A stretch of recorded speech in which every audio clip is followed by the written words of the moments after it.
En Memorias que Perduran de hoy, vamos a tener una grata entrevista con el doctor Edwin Claros Arizpe, nacido en Arani, la provincia de los ricos panes, como dicen. Edwin ha estudiado, por supuesto, en Cochabamba, pero también ha tenido la oportunidad de hacer precisamente su doctorado en Alemania, de modo que también habla el alemán. Y su vinculación, diríamos, en el ámbito académico con el Instituto Superior de Estudios Teológicos, la Universidad Católica Boliviana, donde ha logrado, además de la docencia, de ocupar cargos directivos. Hasta hace poco fue director de filosofía. Pero también señalar que Edwin tiene una amplia bibliografía como aporte, como estudio del ámbito eclesiástico. Mencionar, por ejemplo, el anuario de la Academia Boliviana de Historia Eclesiástica, otros como Joseph de Arellano, cura y vicario de Carabuco, especialistas religiosos y conocimiento de animales y plantas en el vocabulario de Ludovico Bertonio, la Capilla de Santiago de Curahuara de Carangas, licencias otorgadas por la Arquidiócesis de La Plata en Sucre, y lo nuevito, el Baúl de Belén, un trabajo de investigación que Edwin ha podido desarrollar en este último tiempo y publicarlo en este texto, del cual también estaremos hablando en esta entrevista. Quiero darle la cordial bienvenida al doctor Edwin Claros Arizpe al programa Memorias que Perduran, solicitándole su saludo inicial al público que ve el programa. Muy buenas tardes, en primer lugar a ti, Constantino. Es una alegría para mí poder conversar contigo y a través de ti también con los que acompañan este interesante programa, Memorias que Perduran. Te diré que el título a mí me gusta y coincide también con lo que en mi trabajo de investigación hago, porque un pueblo que no tiene memorias es un pueblo que descuida sus raíces y además también hacia el futuro. En ese sentido, quiero interpretar este programa, Memorias que Perduran, como un programa que efectivamente hay que cuidar la memoria que tenemos. Y nosotros las personas formamos esta memoria, yo, tú y la gente sencilla, la gente que tiene cargos, etcétera. Pero sobre todo, poder resaltar que la memoria forma parte de nuestra identidad. No, por supuesto.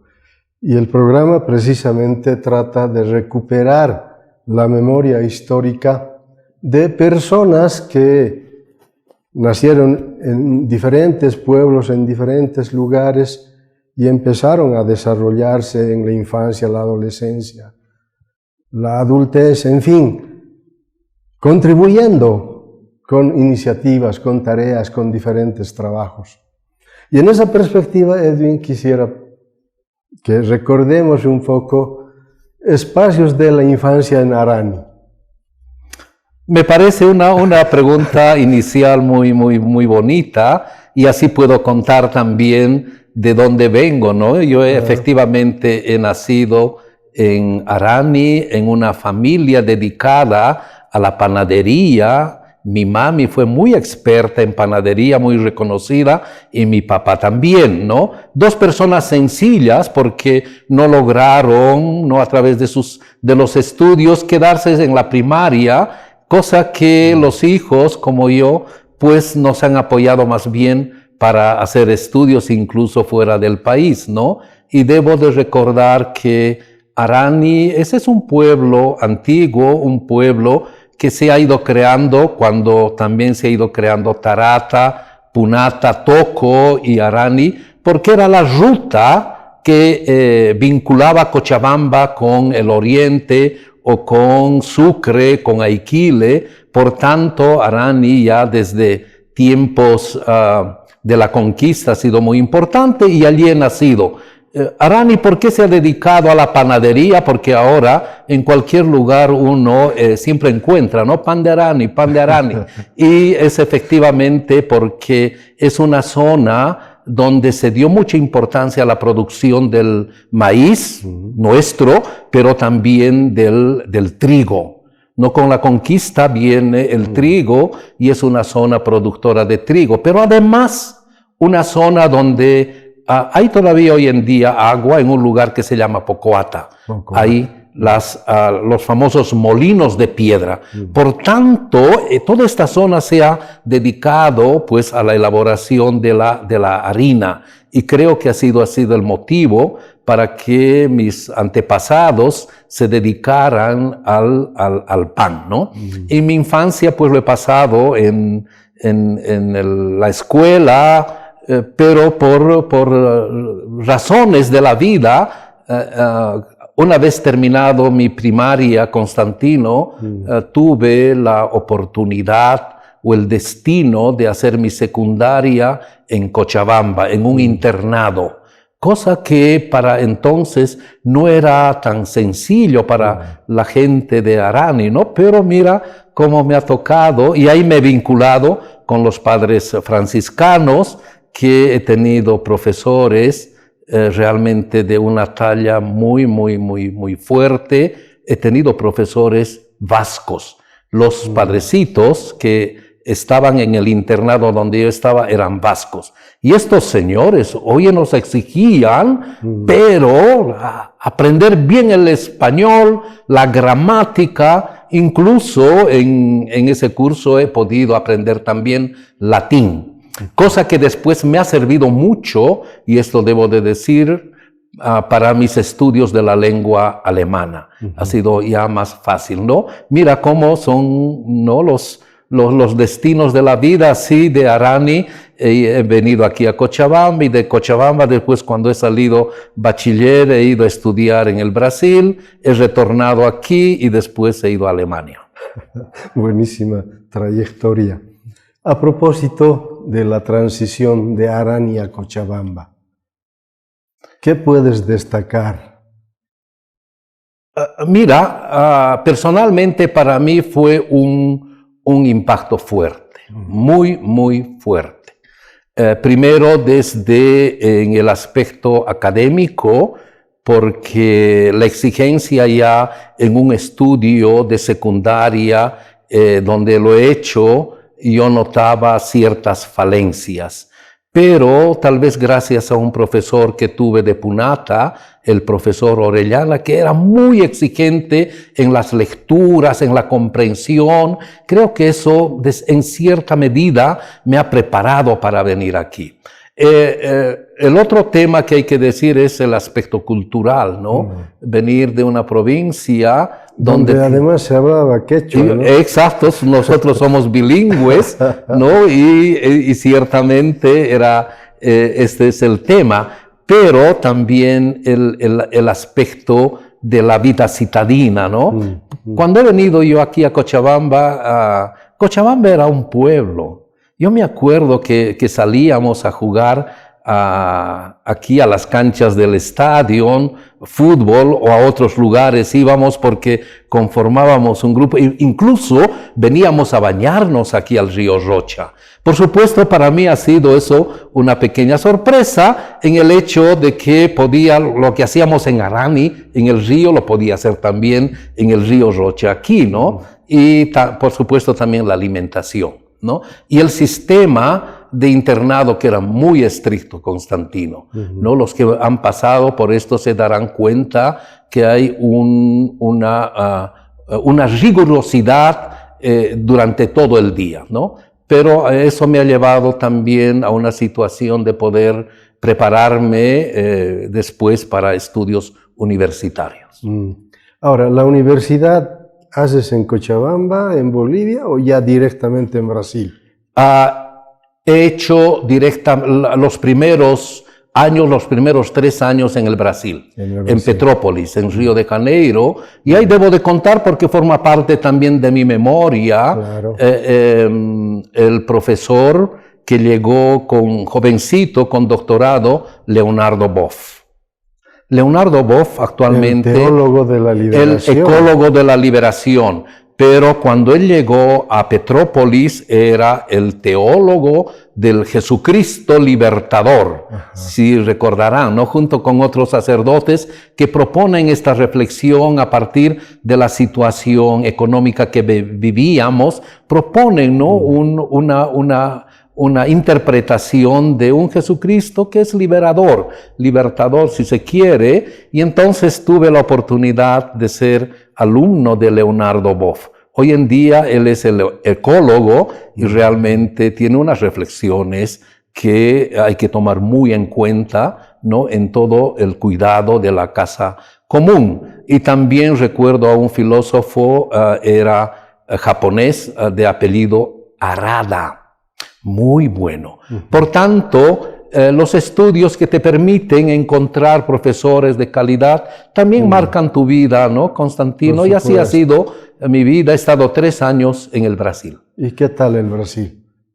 Es una nación muy multicultural. He podido encontrar en el lugar donde vivía afro-brasileros, gente de migrantes de Italia, migrantes de Alemania, que eran fuertes, y por supuesto portugueses.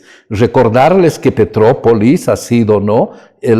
Por eso viene la ciudad de Pedro, del rey de España, perdón, de Portugal, ¿no? Y entonces es una ciudad muy linda, muy atractiva, y en las montañas.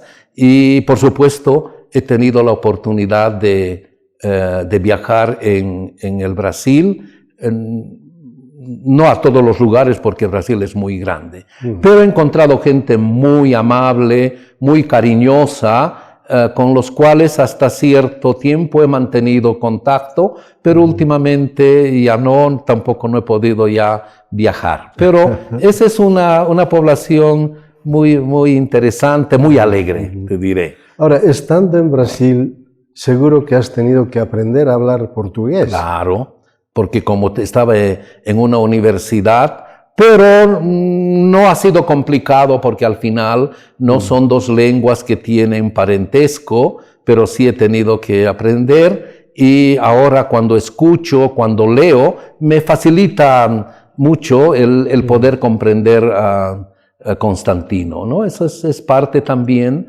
del lenguaje que aprendes, te permite con mayor... Y del contexto donde estás, ¿no? Exactamente. Costará al inicio retomar, pero inmediatamente, pues, comprendes. Y de Brasil a Alemania, ¿en qué circunstancias se da ese cambio? Eso es interesante porque parece que el destino es así. En el Brasilia, en Petrópolis, con la llegada de Leonardo Boff, que había hecho su doctorado en Múnich, en una universidad de Múnich, en Alemania, y también tenía otro docente de psicología, Kloppenburg, que después fue también obispo allá, también de origen alemán, y yo escuchaba a ellos hablar el alemán, y ya ahí me interesé algo de ir aprendiendo alguna cosita de alemán, pero no pensaba todavía ir a Alemania. Y cuando retorno, Constantino, aquí a Bolivia, he continuado mis estudios en la Universidad Católica Boliviana, en ISET, ¿no? En ISET, Ciencias de la Religión. Terminé y repentinamente después ha sido amigo Peter Hünermann, viene de Alemania a proponer, porque querían colaborar en varios países de Latinoamérica con unas becas, ¿no? Es lo que llamamos ahora ICALA, el intercambio cultural alemán latinoamericano, con un programa bien concreto. Todo aquel que quiere, boliviano que quisiera hacer su doctorado en Alemania, tendría su apoyo de esta institución. Y ahí varios, antes que yo, fueron ya varios. Debo de recordar, el primero ha sido o la primera, la directora del Centro Boliviano Americano, ¿no? Y después de eso, pues me propusieron también a mí si podía ir, entonces tenía que aprender alemán. He aprendido un alemán básico aquí en Cochabamba y una de mis profesoras ha sido una religiosa del colegio Santa María, Alemán Santa María. Alemán Santa María. Sí. Fue muy estricta esta religiosa, pero como te digo, por el hecho de que ya tenía conocimientos del latín y la estructura gramatical del alemán tiene su base en el latín y eso me ha favorecido, ¿no? Pero por supuesto, llegando a Alemania, tenía que hacer un semestre de alemán, Constantino. Ajá. Ha sido no más fuerte, digamos, el estudio de la lengua alemana. Qué bueno. Antes de pasar a Alemania, acá en Cochabamba, en el ISED UCB, ¿estudias filosofía, teología? He estudiado filosofía porque es además parte de la currícula, ¿no? Estudiar 2 años o más de filosofía. Tengo formación filosófica. Y cuando voy a Alemania me inserto en un programa que también tiene que ver con la Facultad de Filosofía en Petrópolis, en Alemania. De modo que el doctorado también va en la línea de la filosofía. Va en la línea de la filosofía. Por supuesto, hay 2 ramas que siempre me han interesado y ahí me han permitido hacer, que es la rama antropológica, ¿ya? Y educación. Es interesante, esto lo comento, ¿no? Para quienes también de repente conocen el sistema alemán. Hasta hace poco, cuando uno hace un programa de doctorado en Alemania, tiene que hacer en dos ramas. O sea que era la exigencia. No podía ser solamente en una dirección, no como en este caso podría ser antropología filosófica, etcétera, sino que me han exigido que escoja también otra disciplina. Y elegí por mi formación aquí porque también he estudiado en San Simón, ¿no? Educación, escogí educación. ¿En la Facultad de Humanidades? Claro, en la Facultad de Humanidades he hecho... un dato nuevo para mí. Sí, sí. Qué bueno. Cierto, tú te acordarás, ¿no? de varios de los profesores, ¿no? En esta facultad. Solo que no logré, porque como me fui a Alemania, no logré defender la tesis. Ajá. Y cuando vine de Alemania, ya pues estaba con varias cosas, entonces fue así. Ahora, ¿qué tal el tránsito de Arani, Cochabamba, Brasil, Alemania? Es muy, muy, muy interesante. Y creo que esto, Constantino, como me permite indicar que, oye, los hombres somos del mundo, ¿no? La globalización es en el buen sentido. Te permite tomar contacto y también cambiar tu visión. Una cosa es ver desde Arani, ¿ya? Eso es cierto, eso es una parte de ver. Pero si ya tienes otra realidad como es Cochabamba, ves las cosas desde Cochabamba. Y más aún si es desde el Brasil, toda la cultura brasilera, ¿no? Etcétera. Y si es Alemania, también. Yo creo que esto hace que las personas también tengamos como una postura también de interculturalidad, porque hoy en día se habla eso, ¿no? Antes era multiculturalismo, no. Yo creo que sí es cultivar esto del proceso intercultural de las cosas. Ayuda a Constantino. Muchos a veces pueden decir, no necesito ir al extranjero para hacer más, no, pero te permite, tu visión es distinta, ¿no? Y además conoces gente y los círculos académicos son distintos, ¿no? Y ayer nomás he recibido una nota de un profesor mío de Alemania y te alegra, ¿no? Y entonces tengo que, pues, practicar responder en alemán. Esa es otra de las cosas, claro, ¿no? Eso. Claro. Ahora, castellano, quechua, portugués, alemán. También, ¿Fue fácil? Mira, con portugués no tuve problema. Ya. Eso debo de decirlo, y me fue fácil poder aprender. Por supuesto, cuando uno no practica se olvida. Con el alemán ha sido más. Pero te diré, la estructura de la lengua alemana es muy exigente, es bien precisa. Ahí también aprendí, digamos, la disciplina en el pensar, ¿no? Y creo que, por supuesto, hay que cultivar, hay que cultivar. Ahora, te digo, estoy en contacto con otro grupo originario de Bolivia, los guarayos, y estos días he pensado, oye, ¿por qué no aprender el guarayo? ¿No? Claro, Eso es, ¿no? si se da la oportunidad. Exactamente, eso. ¿No? Ahora, terminado el doctorado en Alemania, ¿vuelves a Cochabamba? Sí, señor.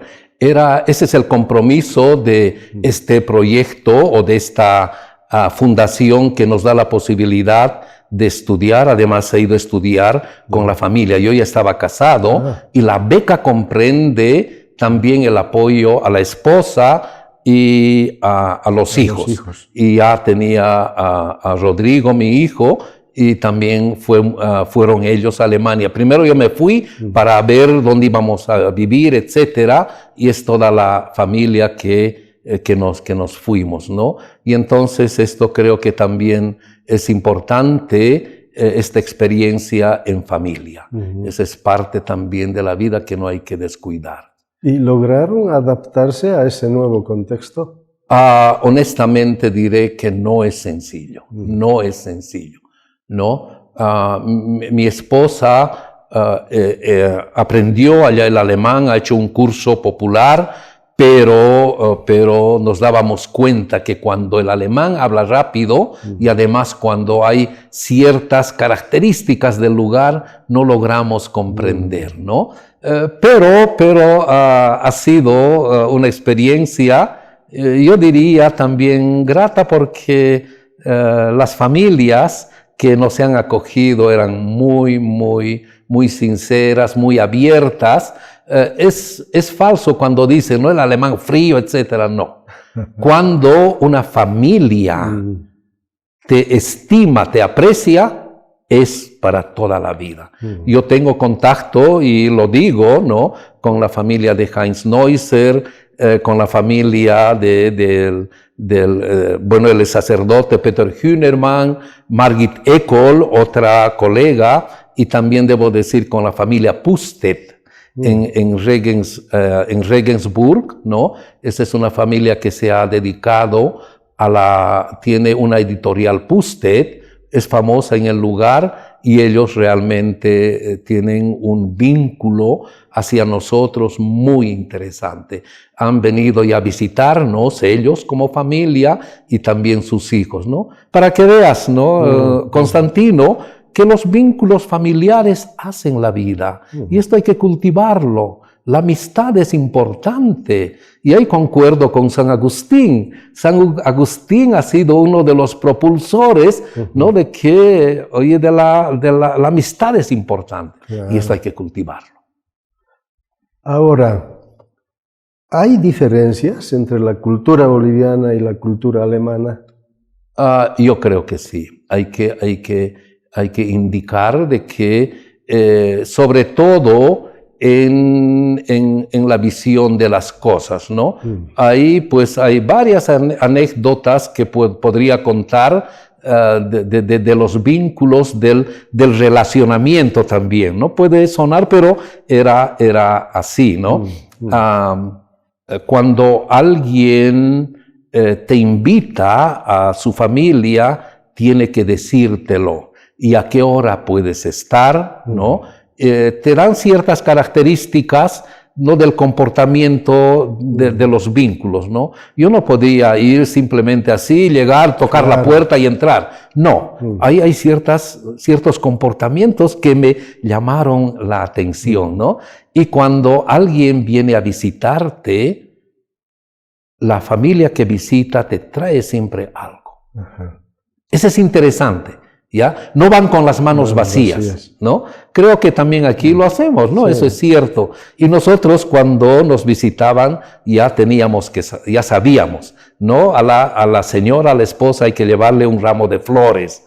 Eso es importante, ¿no? Como expresión también de amistad. Y yo tenía que comprar un buen vino o un traguito, porque ese es compartir, ¿no? Claro.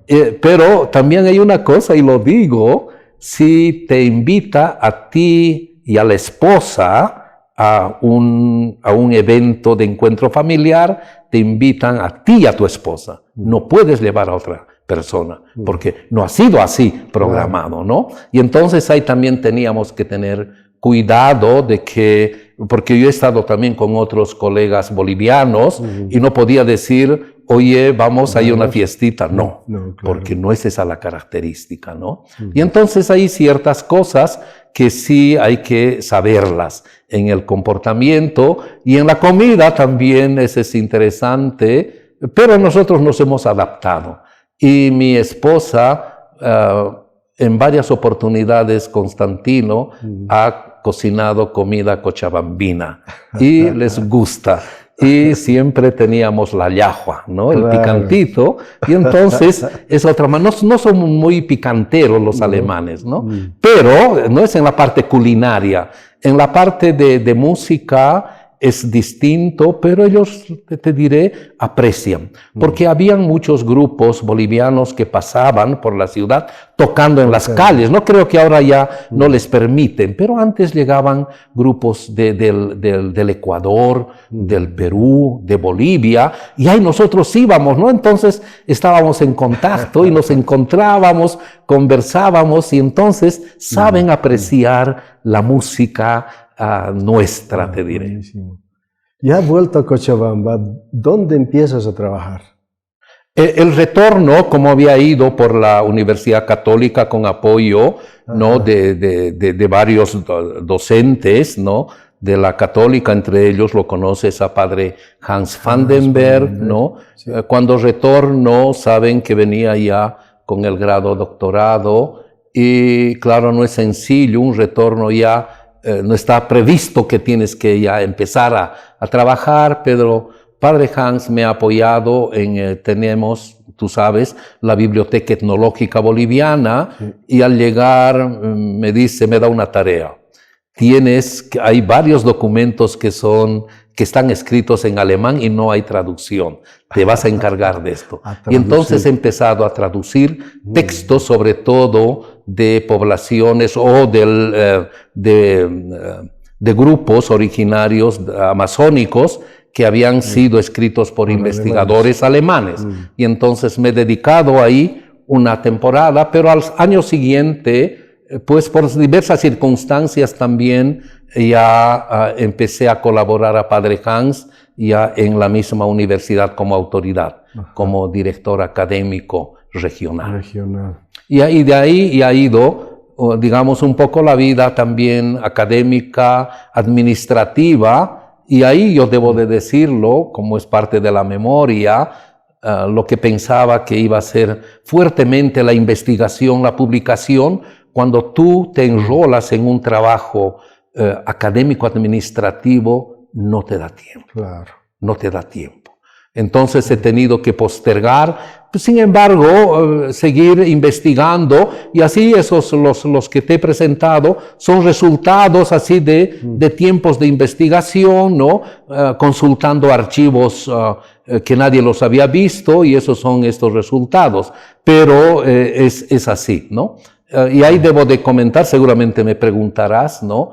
Que también he trabajado en la Católica en La Paz como autoridad nacional. En La Paz. En La Paz. He estado, 7 años en la central de la Católica, juntamente con padre Hans, que era el rector nacional de la Católica, y yo era su vicerrector académico nacional. Y eso también ha sido otro momento muy importante, porque la Católica tiene que estar presente en el mundo académico, no solamente en La Paz, Cochabamba, sino en Latinoamérica y en Europa. Nos llamaban a reuniones a padre Hans y a mí para participar. Entonces los vínculos también ahí se han ido fortificando. Buenísimo. Diríamos, que prácticamente toda tu trayectoria profesional ha estado vinculada a la Universidad Católica Boliviana. Sí, señor. Al inicio, cuando he llegado, me dieron la oportunidad de dar una materia, yo me acuerdo, era pedagogía comparada en humanidades, ¿no? Pero como ya tenía también el trabajo en la Católica, no era posible compartir tiempos, etcétera, y después de un par de años dejé nomás la facultad, a pesar mío, porque ahí también hay buenos colegas, los he conocido, y me he dedicado más a la Católica. Ahora, ¿qué tal las alternativas de investigar en Bolivia? Mira, yo creo que tú también lo sabes, la investigación para cualquier pueblo, cualquier nación es importante. Te comento algo que puede llamar la atención, lo digo porque hay que trabajar en ese sentido. Para hacer mi doctorado en la Universidad de Regensburg, donde he hecho, primero tienen una biblioteca inmensa. Las bibliotecas son muy importantes, porque están ahí las memorias escritas, claro, y tienes que tener acceso. Y hay una cosa interesante, como la universidad sabe que hay varios, no solamente era yo de América Latina, sino de Japón, tenía amigos, estudiantes, o de otros países, ¿no? Como de Chile, de Argentina, etcétera. A nosotros, los doctorantes, nos daban todo el apoyo. ¿Qué quiere decir apoyo? Para ingresar a la biblioteca, pues con mucha facilidad nos daban nuestra mesa de trabajo, podíamos tener acceso directo a los libros. No tienes que estar llenando fichitas, nada, sino tú mismo tienes que conocer y además habían artículos o libros que no estaban en la biblioteca de la universidad. Iba a la sección que atienden estos y en 2 o 3 días tenía el libro en la universidad. Hacían traer donde encontraban, porque tienen un sistema informatizado tremendo. Y ahí saben dónde está, ¿no? Está, tal libro está en Berlín. Y hay fondos que permiten el traslado del libro o fotocopias de los artículos si tú tenías. Claro, un apoyo tremendo para la investigación. ¿Qué biblioteca hace aquí eso? Primero, no tenemos sistemas estandarizados, ni sabes qué hay en la biblioteca de La Paz, por decirte, ¿no? O de Tarija, etcétera. No tenemos eso, ¿no? Y además también un fondo tremendo para la investigación. Las ciencias de la salud en Alemania y también otro tipo de ciencias tienen un presupuesto tremendo para la investigación y también mandan a la gente para hacer investigaciones en temas concretos porque hay fondos, ¿no? Y eso hace que también el tema de la ciencia, de la tecnología avance, porque si no tienes investigadores, ¿cómo puede avanzar? Yo creo que hay que trabajar mucho en Bolivia en ese sentido. Hay gente capaz, yo conozco de San Simón, de San Andrés, ¿no? También de la Católica, estudiantes con un talento para investigar. Y además también talento para las lenguas. Hoy en día estudian con mucha facilidad el inglés, el francés y tienen acceso también a las lenguas. Es otra de las cosas que hay que cultivar, aprender lenguas, porque no todo está traducido al español constantino. Y ahí, si sabes las lenguas, te facilita para tener acceso a información, vamos a decir, escrita, ¿no? En ese sentido, yo creo que hay que aprender de lo que también otros países hacen y hay que vincularse, claro, ¿no? Hay que proponer temas que sean también de interés para el Perú, para Venezuela o para Ecuador y conformar grupos de interdisciplinarios para una investigación. Ahora, para que el público sepa, ¿cuál es el rol o la función del doctor? Porque hay licenciatura, especialidad, hay maestría, hay doctorado. Sí. No sé si todos podrán entender, porque yo he escuchado también a varios padres de familia, no muchos, ¿no? Pero escucha incluso a estudiantes, yo no necesito el doctorado para trabajar. Por supuesto, si tú tienes posibilidades de un trabajo con tu licenciatura, lo puedes hacer, ¿no? Está. Y generas ingreso para sustentar la familia, etcétera, ¿no?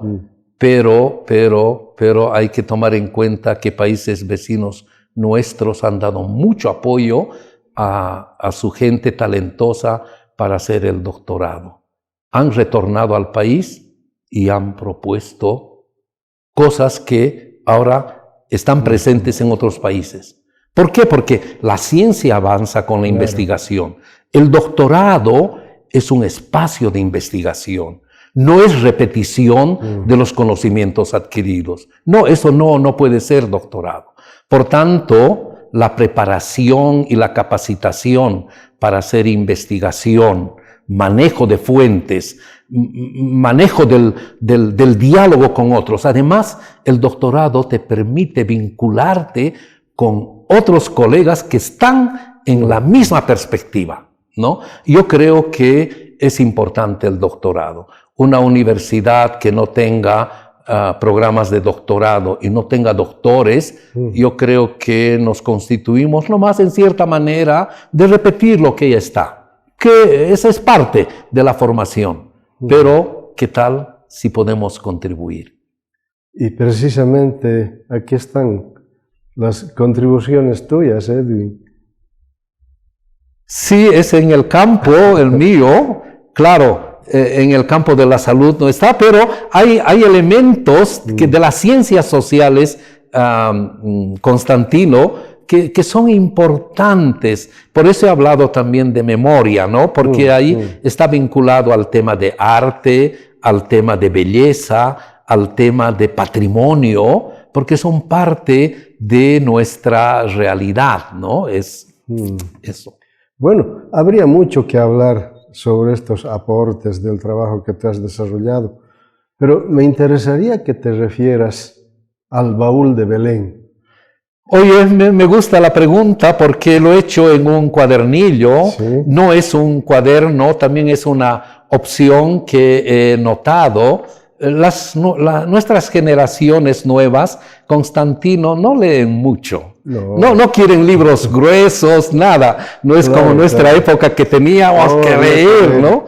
Y entonces he combinado en esta publicación, ese es un formato que quisiera cultivar, texto e imagen. Tú sabes como comunicador que una imagen puede transmitir muchas cosas, tal vez más que 1000 palabras, ¿no? Y en ese sentido he tratado de entrar en este formato de texto y fotografía. Pero ¿por qué el tema del baúl de Belén? Miren, amigos cochabambinos y bolivianos, tenemos una joya de patrimonio religioso en Cochabamba que no he visto, porque por esto mismo me he dedicado a preguntar e investigar si hay algo así en Sucre que podía ser, en Potosí o en La Paz. No hay. Es una caja, ¿ya? No es grande, pero toda la caja está recubierta de miniaturas. Está representada el nacimiento de Jesús ahí, ¿no?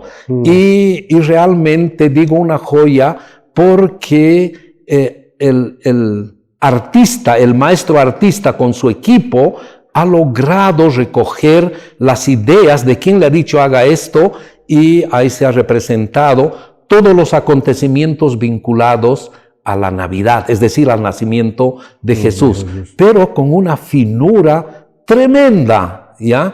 Y creo que esto hay que conocerlo. Este es propiedad del monasterio de Santa Teresa, ¿ya? Ahí tienen una sala dedicada justamente a la sala de Belén, porque no es solamente este baúl que está, hay muchas imágenes que son de artistas, incluso nativos, que han trabajado en esto. Y también hay mucha iconografía traída del exterior que está expuesto ahí, pero este baúl de Belén no he encontrado datos del autor, es un autor anónimo.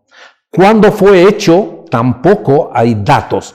Lo único que he encontrado en mi investigación de los archivos de las religiosas del monasterio, porque me han permitido, y he encontrado en un documento que en 1790, imagínate, 1790, se menciona una caja interesante de Navidad, dicen, y ciertamente se refiere a esto. Este baúl. ¿Cómo ha llegado este baúl donde las monjitas? Es otra historia.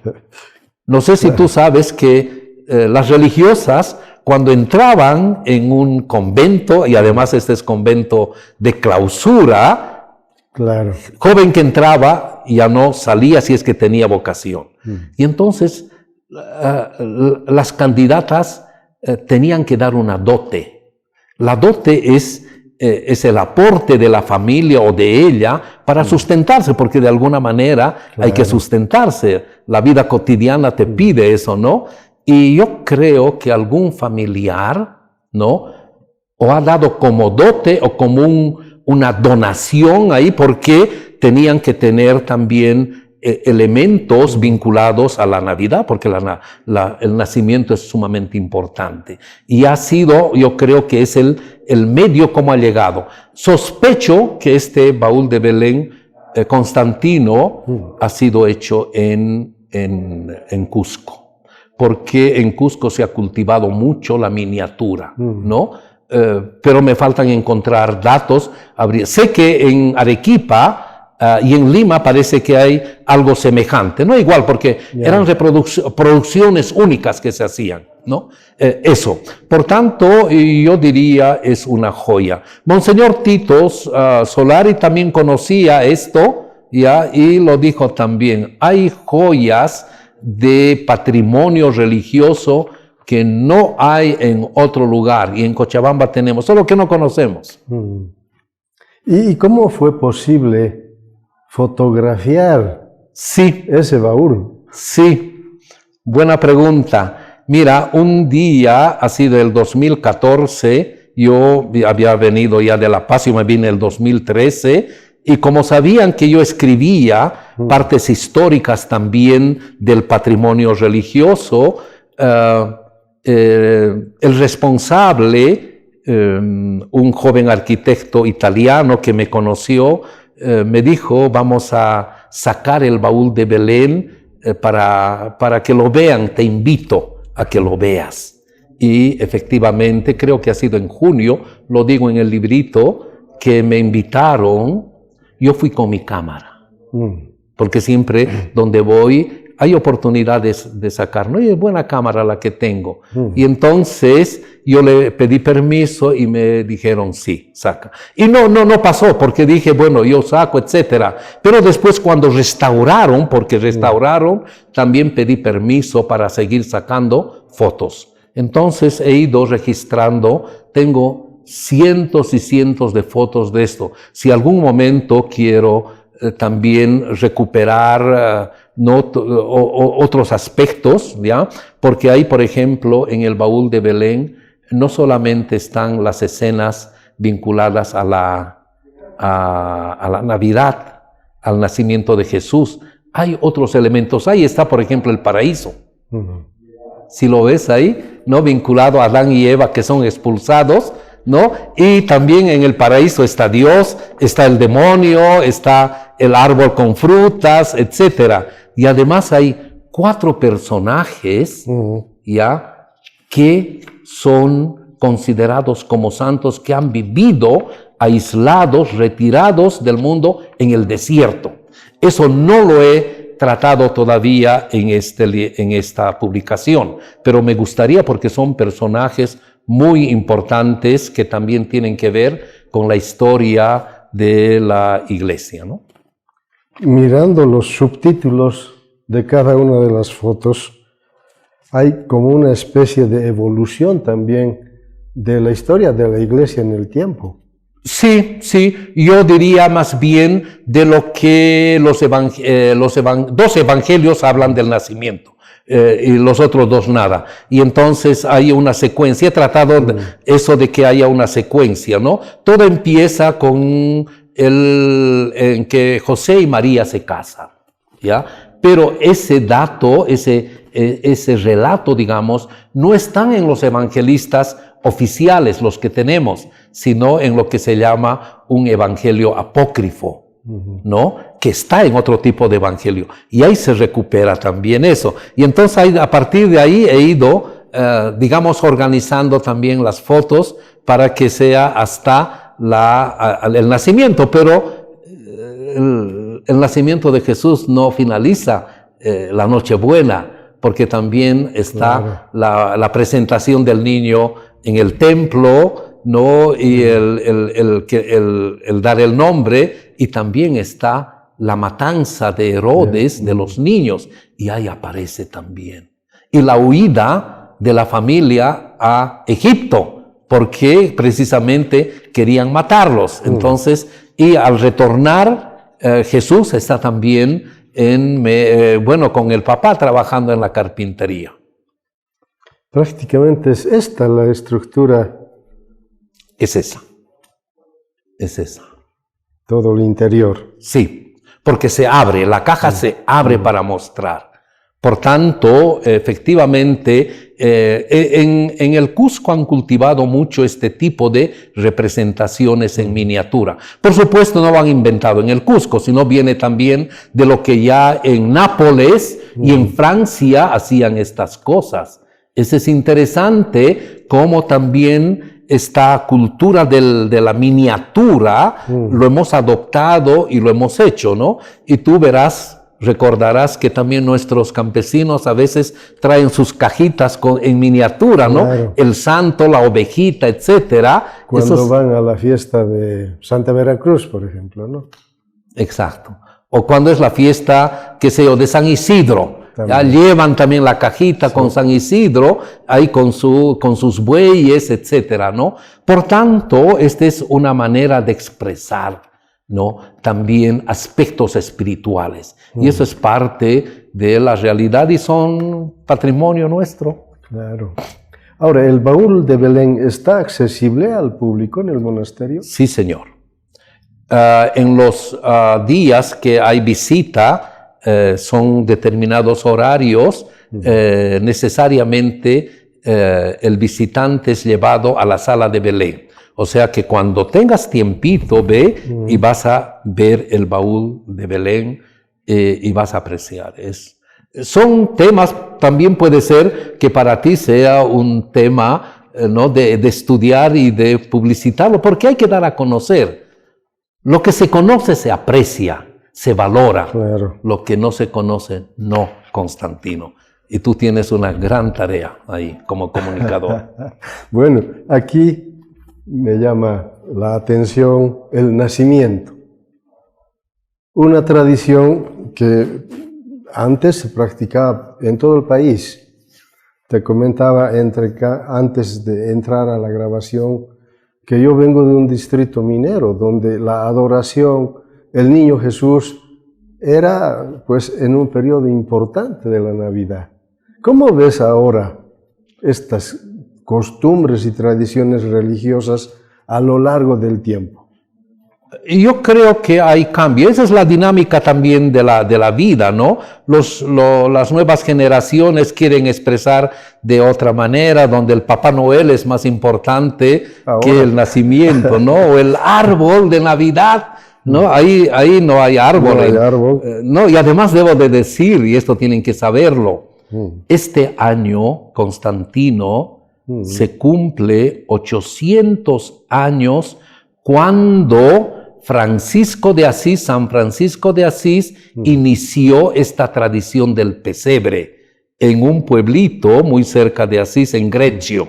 Él tenía un amigo que era propietario y él encontró una cueva muy bonita, sugestiva, y le ha pedido para poder realizar, porque estaba ya, él presentía que iba a morir, ¿no? El año 1223 era cuando empezó. Claro, empezó solamente trayendo a la vaquita y al asno y al burrito, que eran dos elementos, son también estos, digamos, representaciones bíblicas, ¿no? No representó ni a María ni a José, como ahora lo podemos hacer, ni al niño, ¿no? Porque dijo él, esos son ustedes van a representar. Pero esto les gustó tanto a la gente sencilla, porque esta es fe popular. Y entonces cada año han ido repitiendo de tal manera que era la representación, y a nosotros nos ha llegado también esta expresión popular de representar el pesebre, ¿no? Que en nuestro tiempo era lindo porque las familias representaban, y yo he ido muchas veces en recorrido con otros, a cantar al niño con las sonajeras, el aparatito que hacía el sonido de una ave, etcétera, y bailábamos, ¿no? Y la señora que tenía el niño nos ofrecía api, refresco, buñuelo, y entonces los niños íbamos con gusto para hacer esto, ¿no? Y creo que también tú has pasado por eso, por la adoración. Sí. Hoy siguen haciendo en Potosí, en Sucre, ojalá recuperen, pero en otros lugares como en Cochabamba ya no he visto mucho, ¿no? Entonces hay un cambio. Hay un cambio, ¿no? Pero hay que fortalecer el sentido del nacimiento de Jesús, que es histórico, ¿no? Edwin, hablemos de tus logros como académico, como investigador. Mira, creo que hay dos contribuciones mías que se pueden seguir profundizando. Mi tesis de licenciatura. Cuando he hecho la tesis de licenciatura, por mi interés en el mundo de la mitología, de la ritualidad, he hecho sobre Tunupa. Tunupa es un personaje andino de la zona lacustre del lago Titicaca, muy importante, ¿no? Porque incluso está vinculado a la apertura del desaguadero, a que él fue apresado y lo botaron a la laguna, al lago, y el viento le lleva, y se dice que él ha aperturado el lago, el río desaguadero hasta el Popó, desaparece, ¿no? Esta es una manera de explicar de cómo también la hidrografía nace, ¿no? Pero está vinculado a saberes, digamos, desde lenguajes mitológicos. Y he hecho mi tesis sobre Tunupa. Y Tunupa está vinculado mucho porque hay unos cuadros, unos círculos que se han recuperado en Carabuco. La iglesia de Carabuco ha recuperado todo esto y se puede visitar, etc. Pero es el personaje como tal, ¿no? Como un personaje similar a Jesús que predica, ¿no? Y además exige el buen vivir, digamos así.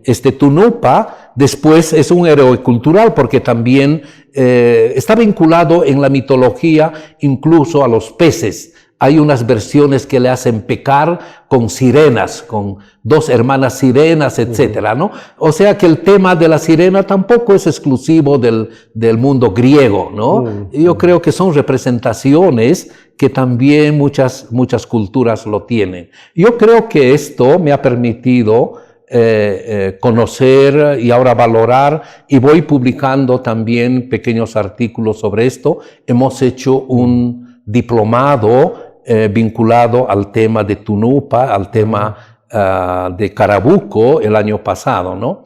Y el otro tema, yo creo, como aporte, como investigación, Constantino, es mi tesis doctoral. Mi tesis doctoral ha sido sobre el rayo y lo he titulado Divinidad y culto del rayo en los Andes. El vínculo a la concepción del rayo es muy importante. Solo aquí digo como crítica nos hemos vuelto muy pachamamistas. Todo viene de la Pachamama, ¿no? Pero hay un personaje masculino, que es el rayo, el que produce la lluvia, produce la fertilidad, produce las separaciones dobles, ¿no? Los siameses, etcétera, está vinculado al rayo. Y me interesó. Y entonces he hecho esta tesis. Pena que no lo he traducido al español después de tantos años. Está en alemán, pero otros colegas también se han dedicado a ver también el rol, ¿no? Mítico, el rol ritual, las consideraciones vinculadas al tema del rayo. Incluso muchos, vamos a decir, curanderos, etcétera, se vinculan a su encuentro o a que el rayo les ha mandado un mensaje o los ha partido, pero los ha unido, etcétera, ¿no? Entonces es un tema que también yo creo. Y nosotros ya son estas investigaciones que ahora me estoy dedicando y quisiera aportar, es el tema de los yuracarés y de los guarayos. Hay documentación que comparte Padre Hans conmigo, o los mismos franciscanos, que ellos han sido los que se han aproximado, ¿no? en la misión de evangelizar a ellos, y hay mucha información todavía desconocida en este tema, ¿no? Y ojalá me dé tiempo para contribuir.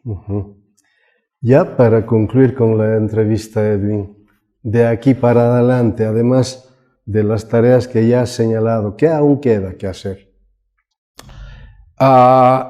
Mira, yo creo que lo digo porque estoy descubriendo o enfatizando Cochabamba y también Bolivia. Es una zona, es un país que tiene mucho del arte barroco. Pero estamos olvidando.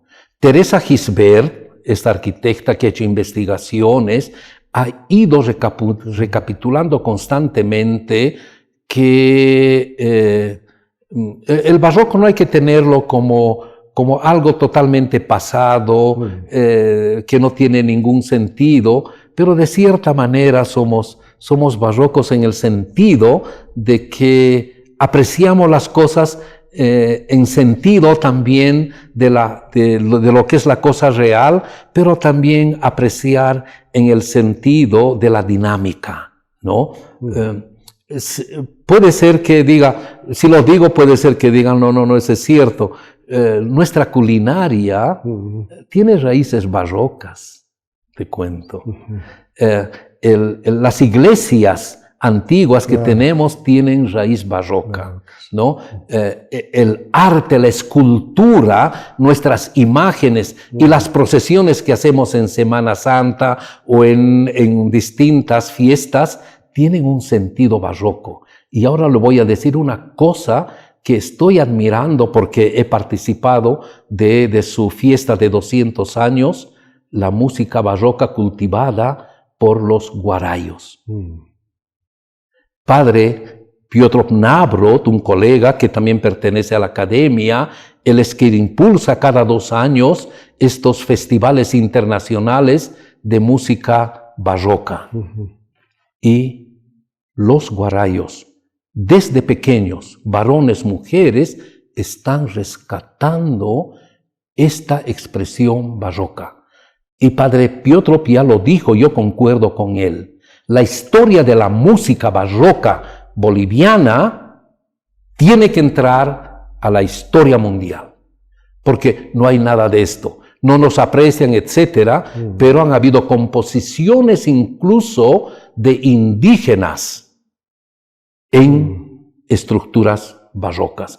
Por tanto, si no podemos aportar con fútbol a nivel mundial, tenemos esto, sí, claro, que no lo tienen ni Paraguay, ni Argentina, Brasil algo, no tienen estas partituras de miles de hojas que todavía están, digamos, dispuestas para investigar en Mojos, en la Chiquitanía, y esto no lo tienen. Y entonces podemos ser. Por tanto, yo creo que hay que apoyar mucho también lo que es el arte de la música barroca. En Cochabamba se interpretaba música barroca, lo hemos olvidado.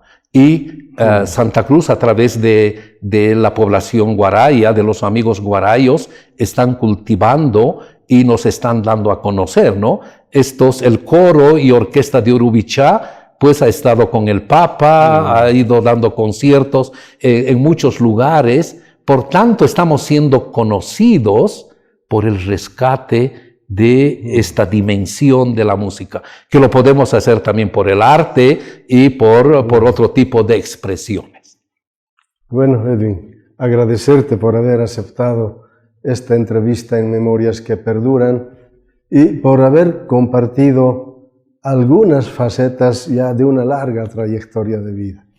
Muy agradecido. Muy bien, gracias por esta oportunidad que me has dado y ojalá contagie también a mucha gente a valorar las memorias que tenemos.